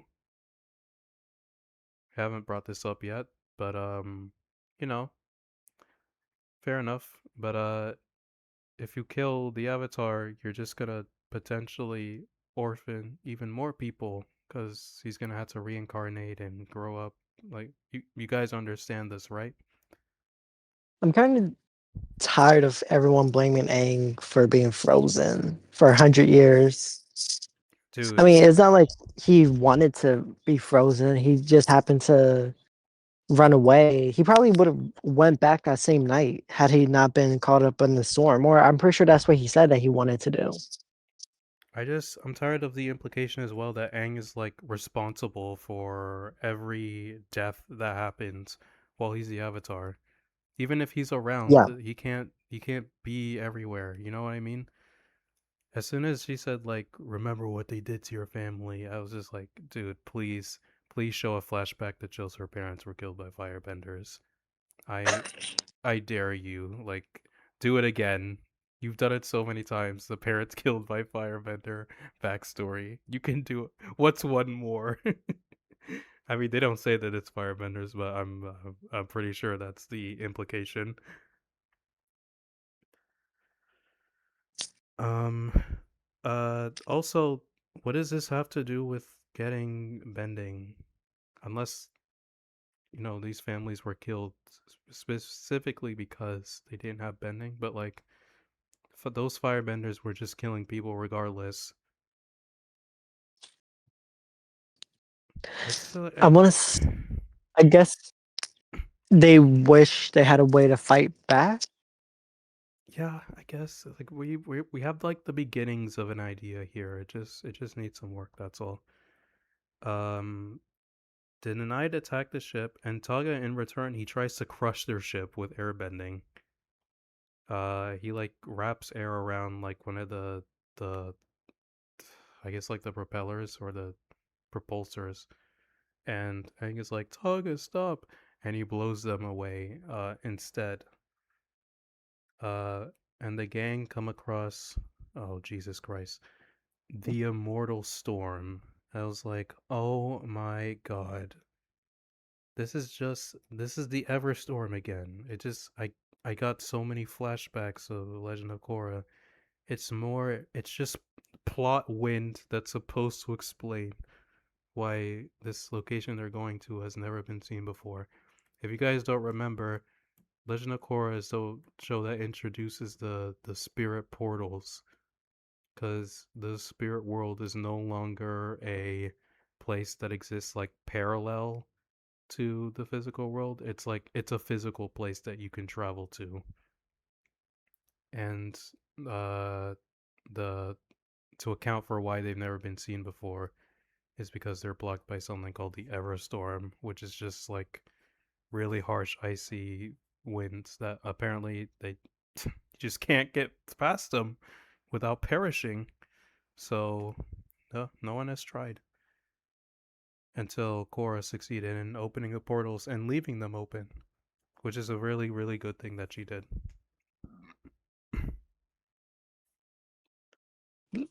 little sarcasm. I have no idea what you mean. The ship takes some major damage to the engine, and Zuko takes Katara and Toph, leaving Sokka to handle the ship. And I know you and we had a lengthy conversation about this, but Sokka acts all like flustered and panicked, which is really, really frustrating because this would have been a really, cool moment to show off like his mastery over like tech and vehicles. I'm not saying he should be an expert, like he should definitely be more competent than this. Let him intuit how it works. Let him give some orders, damn it. Like say like Katara, take out those fires, keep us out of the water as much as you can. Top, we need you to close those openings with your metal bending. Zuko, give us some hot air. I'm gonna try to keep us, off the ground.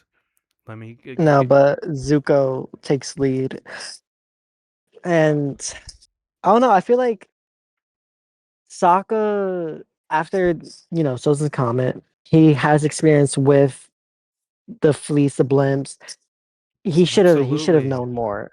Like, I'm thinking about y- the moment in Sozin comment where he like when Toph takes out the captain, he like steps up, he starts pulling levers and like yanking this or that. He takes the wheel and you're like, "Oh yeah."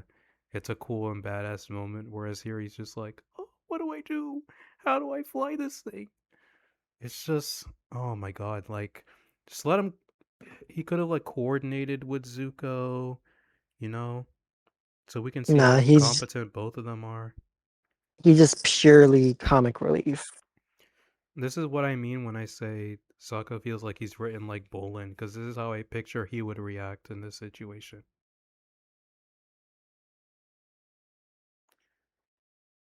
Or Outside, even like an earlier version of Sokka, like maybe book one or something. But yeah.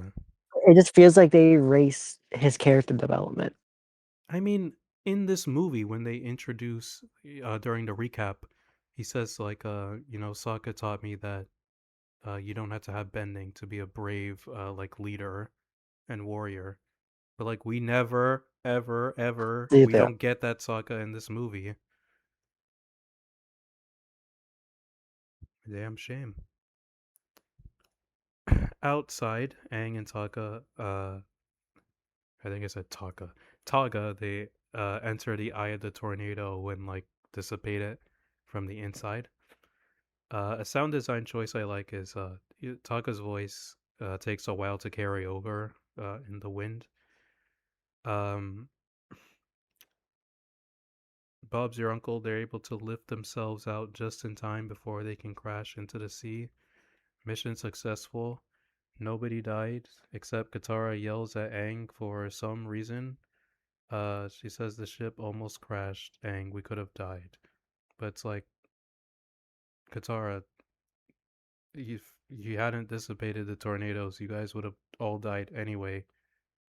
You know, Aang wasn't out like, having soaking up rays. Like he was doing Yeah, something he that wasn't was having equally, fun. It was, yeah, he was doing something equally important to what you guys were doing. and I'm pretty sure he wanted to help them, but Taga convinced him that no, like trust them, they got it. I mean, he was probably just again manipulating him, but even if Taga didn't know, he did have a point. They had it. Yeah, he didn't say like, fuck him. He said something that's like reasonable given the situation, even if he is being manipulative. Like, you have work to do. Trust them to handle it as a team. I just don't get this conflict. But Aang, on the other hand, is uh, he now starts saying that the staff can bring back his people, and that the others don't understand. And we get a reaction shot from Sokka, Zuko, and Toph, who are inside the ship, but I guess they were able to hear this, even though this conversation is outside the ship. Strange. Taga says if they generate enough air, they can push their way through. That would be a good time to go into the Avatar state to get that air. In fact, I'm pretty sure an air bubble like around this whole ship would have saved us a lot of trouble. I feel like that could have protected them from this whole mess. I don't know if he can make one Mm, that big on his own, but with Taga's help, maybe. maybe. Or couldn't they fly above the storm? Another good question. Unless, it reaches all the way up into space? As it seems to be like they're so. I think the implication is they're so high above the clouds that like that next level would be entering this like stratosphere. But we don't get confirmation on this. Aang doesn't go into the Avatar state at all during that whole thing, which I find odd because this storm looks like pretty freaking deadly. For some reason, Aang just avoids the Avatar state like a plague They clear a path, and Zuko calls Taga out for not and telling uses them. it when. Oh, sorry. No, no, no. I was just saying that Aang just chooses the Avatar states in like the oddest moments. Yeah, he uses Avatar state where it's like not that necessary, and still gets his ass kicked. But we'll get to that. But and then he uses it when. Sorry, he doesn't use it when it'd be really useful. So they clear a path, and Zuko calls out Saga for not telling them about the immortal storm. Um, which, while true, they all talk about it like it's something they know about.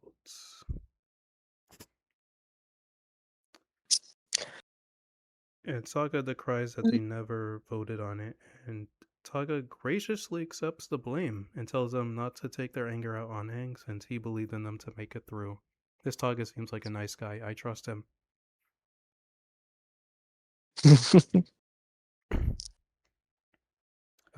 We discover a bunch of lion turtle islands. This is apparently their final resting ground. And Sonam learn their ways. Here, learn their ways, meaning the ability to bestow bending upon people.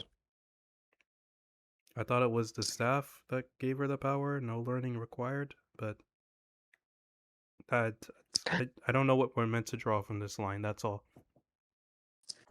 Wasn't it the staff itself Yeah, that she got the help from the lion turtles to build the staff. build the stuff. Okay. Uh, Nonetheless, Taga implores Aang to connect with her using the spiritual energy of the lion turtles. And I don't know about you, but spiritual energy just sounds more and more like a not a buzzword, but like a plot word to like do Yes. plot things. Taga wants to It set out. is. Sorry. No, no, I was just saying that it is at this point. Yeah, it started in Legend of Korra, and now it's just stuck. It's stuck to this franchise.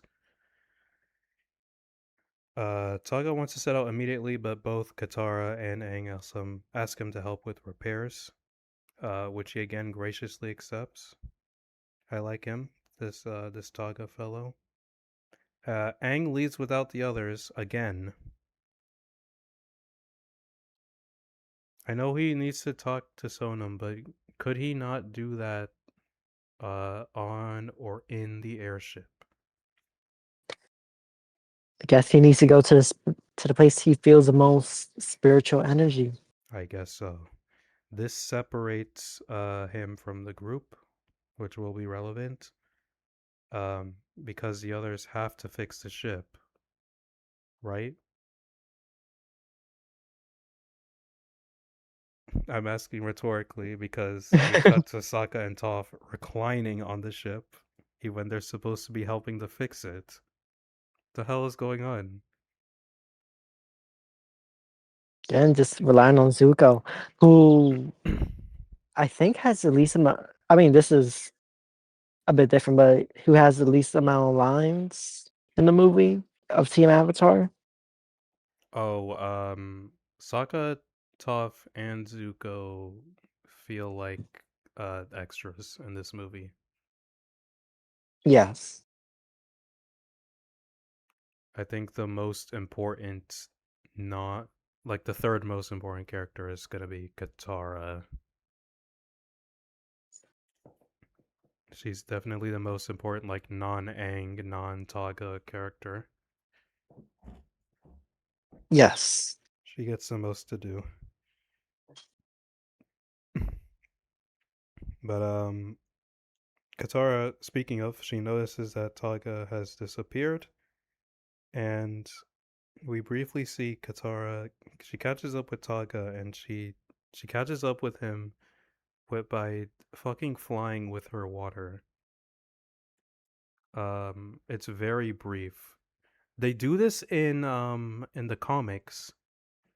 She does this thing where she'll create an ice path and just fly on it like she's fucking Frozone. So weird to me.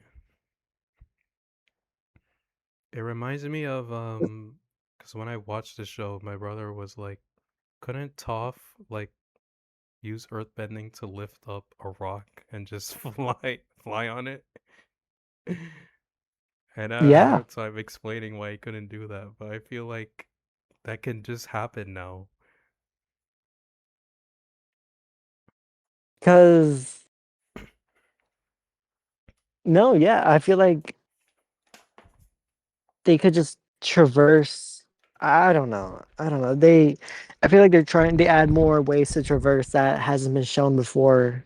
They're getting really reckless with the And traversal, is my point here. yeah, It's like careful, guys, careful. Um, and what was I gonna say? there's Oh yeah, Katara. She has a lot of water in this movie. Like she's just carrying around her pouch, like she does in the show. But she can. There are points where she's not around a source of water, but she can summon like torrents of it, like seemingly, and it just never runs out unless it's plot relevant. It's kind of like the web shooters in the Spider Verse movies. yes, they only run out in the most inconvenient moment. It seems so. You know, Katara's caught up with Taga, and it seems like she has read the script and she knows that Taga is evil, and so she accuses him of only being interested in the staff. And what we get is like Sonam's shrine. Aang is opening it with all four elements, and this is intercut with Katara basically glazing Aang. And Taga says the elements have never been and never will be at peace. He says Republic City is built on lies, and Katara says that it's built on hope. I've seen a lot of people call this line cringe. I think it's fine. I'm okay with it. Yeah. Well, I'm a sucker for hope. I know that's treated as like, you know, Katara's flanderized as the person who only talks about hope, but she only has the one speech in Imprisoned. She's not like constantly. It reminds me of people saying that Katara only talks about like her dead mom. She doesn't bring it up as often as people say. I feel like the the Ember Island player act show theater play that they saw, I like indirectly did damage to Katara's character. Yeah, and Sokka's as well. Because there are people who legit think he was always a goofster. I'm still mad about the airship scene. Like, do you remember? I know we don't like that episode, or we're not supposed to, but like the drill, where it's like he goes in and he sees that like you Wait, know he we don't like the drill? well when you watch Ember Island Players, people are falling asleep during that part, and apparently that reflects like people's reaction in real life that they thought the episode was boring. When I was a kid, that was my favorite episode. It's not my favorite Oh, episode now. Right now it's bitter work, but I know why it was. I can explain why it was back then. Yeah, oh. the drill I is really mean, good. I took that scene as a Fire Nation citizens not caring that they lost at the Earth Kingdom or in Boston Say. I can't remember if the creators said it, but I remember reading somewhere that like people out of universe thought the episode was boring, and that's why the because it's Oh, that's similar to so the odd. Great Divide joke. Yeah, I think that's really, dude. I use that episode to like demonstrate to my students the whole concept of like rising action and climax and falling action. It's like perfect for that. And they're cutting the like the rivets, not the rivets, like the steel like support beams, and then realizing that they don't have to cut all the way through. They just have to weaken it, and then Aang has to give like one big decisive blow. And that moment is really, I think the only reason people think that's satisfying is because the main theme plays. Which, like, yeah, that's cool, but it's also because we did so much work to get to that point, and it's so satisfying when he like pops the drill, basically. Yes. Such a good episode, man. But you're saying that moment that Sokka was doing something with it? Yes, that like he gets in and immediately figures out what to do because he breaks something and everyone's like, "What are you doing?" And he's like, "Well, this is a huge place.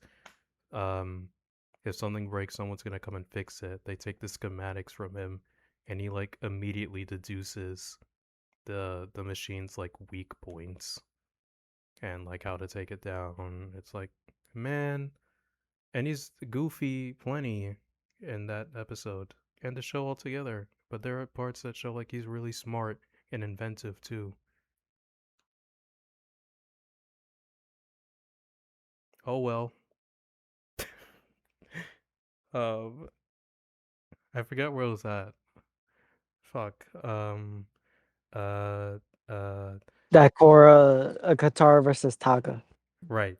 Taga says restoring his people is gonna require more than hope. It's gonna require sacrifice. And Katara notes that she noticed she was there when Taga tried to kill the Denied by crushing their ship. She clocked him. So Taga goes mask off and tries to fucking kill Katara and the gang. He destroys the airship beyond repair pretty effortlessly. Um, I alluded to an air bubble earlier, and we concluded we don't know if Aang in the Avatar state and Taga working together would have been able to do it. Taga does it by himself. He creates like a cyclone around the airship and uses it to like crush it basically. It's kind of insane. Yeah, no, Taga. I mean, I'm not gonna lie, I loved the scene. Just him displaying raw air like power, like the potential that airbenders could, like what they could do had they not been pacifists. Yeah, the stuff he does is like it's pretty insane.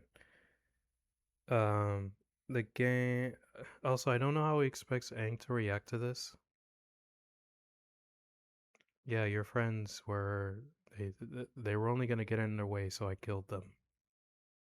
Anyway, let's restore the airbenders. Um, I'm not joking when I say he kills them. By the way, he does this thing. He does it a couple of times in this movie. He does this thing where he like swirls some air around his fingertip and fires it like a bullet. And this is able to like essentially one hit KO somebody. Yeah. So the gang jump him, and it looks pretty cool to see them working together. I like when Katara she like coats Sokka's boomerang with ice. Oh, it's actually here in the trailer. It looks like something they coordinated and perfected after fighting together for some time. Uh, but our heroes are getting brutally murdered, and this intercut with Aang looking very giddy as he takes the staff. Tugga appears and tells him, "We can do this, me and you." And when Aang says he can't do this without his friends, because Tugga shows up at the place alone, Targus takes his staff and says they need to make an air empire and justifies killing Aang's friends, which causes Aang to fly into a rage and goes into the Avatar state. And Target calls him a race traitor, just like Sona. And he's able to go toe to toe with Aang while he's in the Avatar state. See, I don't know. It's a power creep at this point because either the Avatar state is weaker than it used to be, or everyone just got a buff. Well, this is a problem that Korra had as well, which is they gave Korra the Yep. Avatar state at the end of book one and then continued the series. So now she can go into it anytime she wants, which means it has to be less powerful now, like almost necessarily to maintain stakes. Anytime she uses the Avatar state, it's never it doesn't give her a boost. It doesn't help her like win any fights.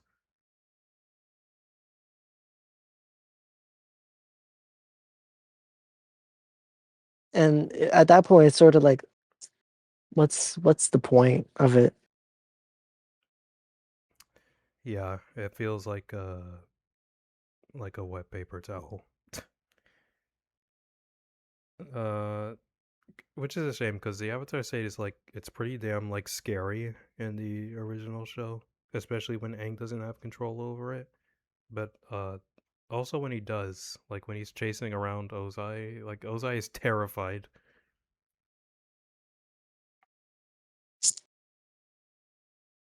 Yeah, because he knew, like, in the Avatar state, he couldn't really compete the entire time Ozai was running. which is a reverse of earlier in the fight where Aang was running. But But I don't think Korra had never had a moment of she enters the Avatar state and then everyone around her is afraid. They still fight yeah, on. I mean the fight with Kuvira briefly looks afraid, but then Korra hallucinates and then Kuvira takes her out while she's in the Avatar state. So like even when it does happen, it's never very long. It's never out of the like fear and reverence from like the state itself. Oh well. Taga takes Aang out while he's in the Avatar state. He knocks him out of it, and this seemingly kills him. It's the same move that he used on the others. Aang is like he is done, and I'm this pretty this kills sure him. they, yeah, they all died. But you're coming up to the moment where plot. Yeah, Aang is officially on fraud watch. This is ridiculous. I know it's like the Steven Universe movie did this too, where like they kill the gems like at the beginning. It's like you don't you don't have to like kill everyone to maintain stakes, because I know you're just going to bring them back later. Yeah. So Aang is dead, and Appa is here. Like he comes to attack Taga, and like Taga puts him like an air bubble, and he Appa sees that Aang is dead, and all he does is make sad bison noises. I feel like he should be like roaring and growling at Taga and like trying to kill him. But what happens instead is like Taga like seemingly gains control over Appa. What? Taga, sorry, Appa is not like he's not a vehicle in GTA. Like you can't, you know what I mean? Like you can't steal him in And the just sense that like force you him. could ride him Yeah. whenever. Yeah, like Taka, Taka. I keep saying Taka. Fuck. Appa was uh super defiant even when he was captured by the circus owner. You can't just capture him and be like, "Yeah, you're my bison now. I'm going to fly around on you." And Appa will just do it. That does no. So Taga leaves with the staff on Appa, and the Denied are there. They have like they're trying to push through the storm, and they see Taga with the staff, and we cut away briefly. I forget to what. I can't remember if we cut away or we just cut to Taga on the ship. Oh, sorry, I have it up. We cut to Taga on the ship. So the Denied, they let him board. They hear him out, and not only do they let him do both of those things, but they essentially just like let him take command. Excuse me.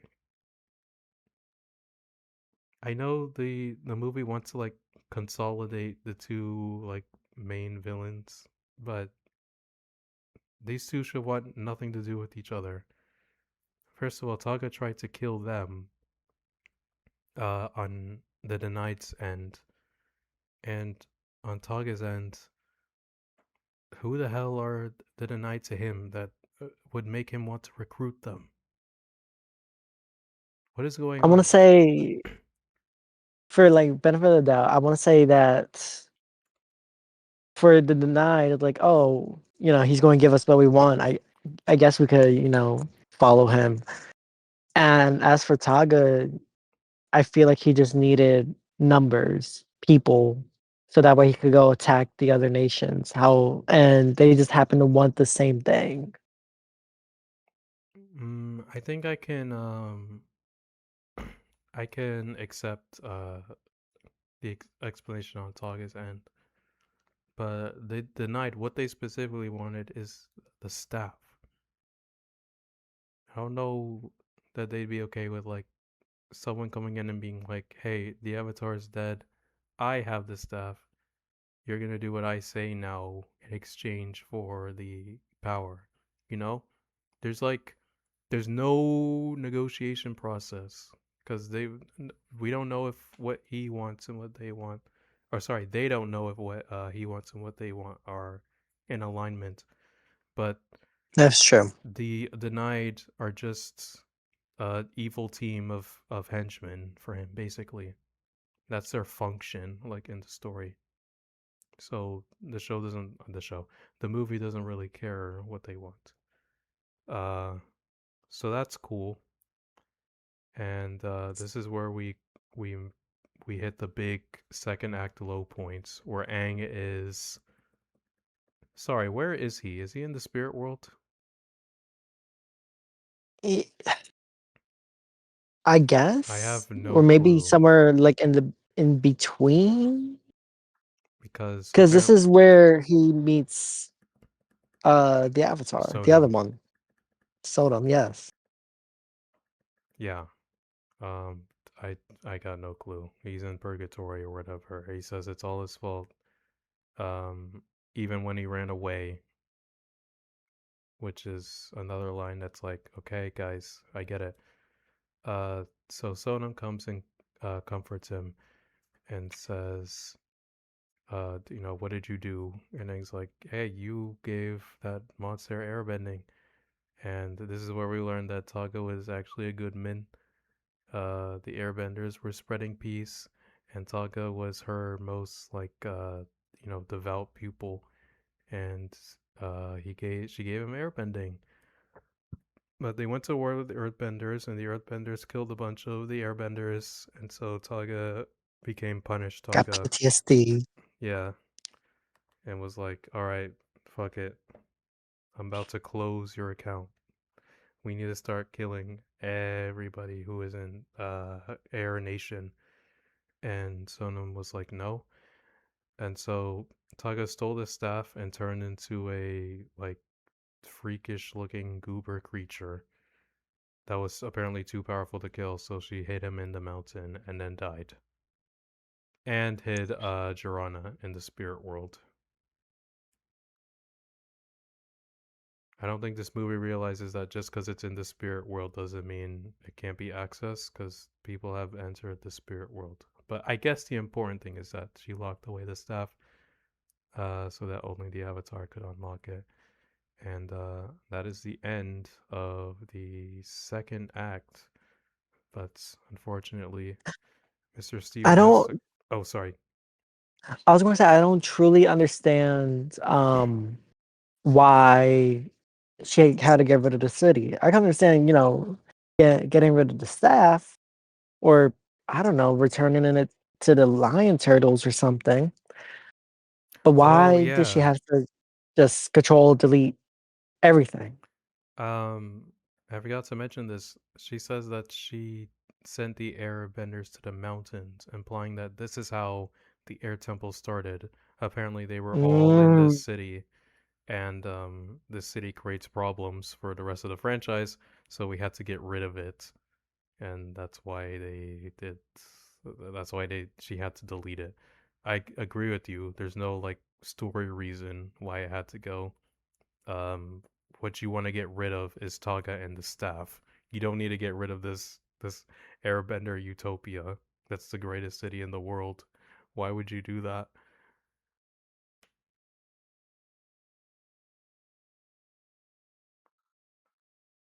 But yeah, that's the movie so far. Some good stuff, some tismy stuff, lots of tism yet to come.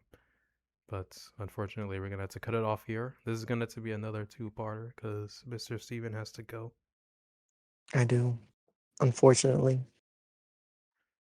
Um, I guess I'll talk to you about, potential times where we can pick this up. But I might just go ahead and get part 1 up there. Is there anything you want to plug about yourself? Do you want to pimp yourself in any way? To all the people at home, tell them what you're up to, where they can find you. See, I would if I had some art to show, but at the moment, I've been slumped with my college thesis and my internship. So I'm like, I got nothing to show right now. Okay, well, But guys, mm, once in a blue moon, Stephen will make art. Link to his account will be in the description.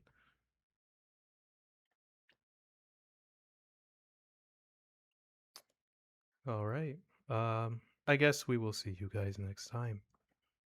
yes, Bye yes. bye.